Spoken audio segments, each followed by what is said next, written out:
Good evening, 8th graders. Today we'll have a short video about the source cards for your research paper. That's the next step in the research project. Statement of purpose was the last step you've done. Be sure you have done the self-assessment for that. I would encourage you to open up your envelope and take out the statement of purpose to make sure you know your direction. We've had a long break for Christmas.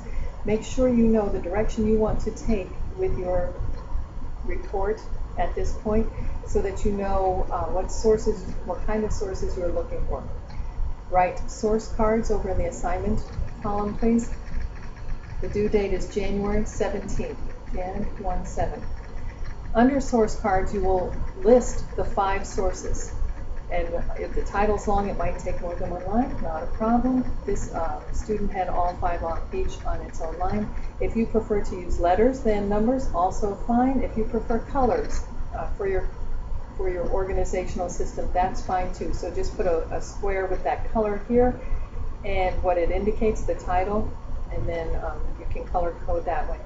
Over in the last column, you will list how you're going to use each source, what its strength is. For example, one might have lots of statistics that will come in handy. Another might have a more historical view of your topic. Another might be an organization that's working to solve the problem that you're writing about. You should also have as one of your sources the bishop's statement on Catholic social teaching. So that's an easy source to count as one of your 5. By all means, you may have more than 5. This is just to get us going.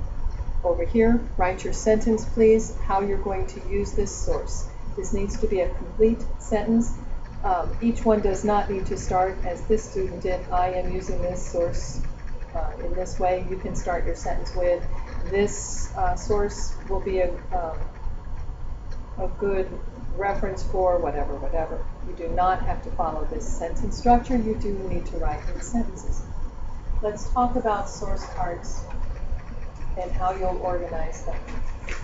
I have 2 examples here of source cards. One is for a book and the other for an online article. This will cover most of what you need. Here we go.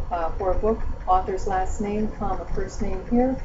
The number of the source. This is source 1, 2, 3, 4, 5. In this case, the example is 5.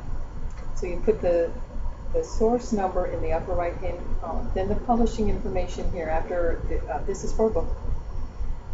The author, the title, the publishing information, including the copyright date, the comma after the publisher. MLA no longer requires that the works cited page include the city where it was published, so you don't have to put that there. Just put the publishing company, comma, and the year it was published, period. And then where did you find this source? Where did you happen upon this book, for example? That's all there is to that one. Moving on to an online source. This is from an online magazine article is the example. Again, we have the author, last name first, the source card number in the upper right-hand column, or upper right-hand corner, sorry. The title of the article, the name of the magazine where that article was found. Now, we put titles in quotation marks, so I'm going to override that, take out the underlining. You want a title of a magazine article, title of an article, in quotes, and then the main source where it was found, the magazine itself, will be italicized. When was this published?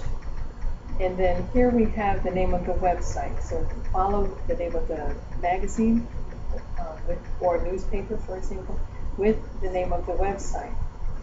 If it's online, write online here to remind yourself this is an internet site when you go to do your works cited page.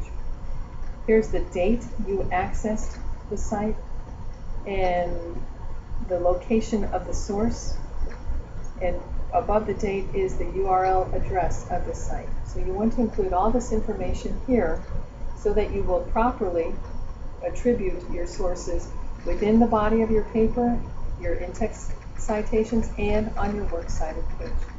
That is it for source cards for now. We'll work on these in class Thursday. Friday, Monday you're off, Tuesday. So you need to be working also at home over the weekend to make sure you're making steady, solid, substantial progress on your research steps. Thank you so much.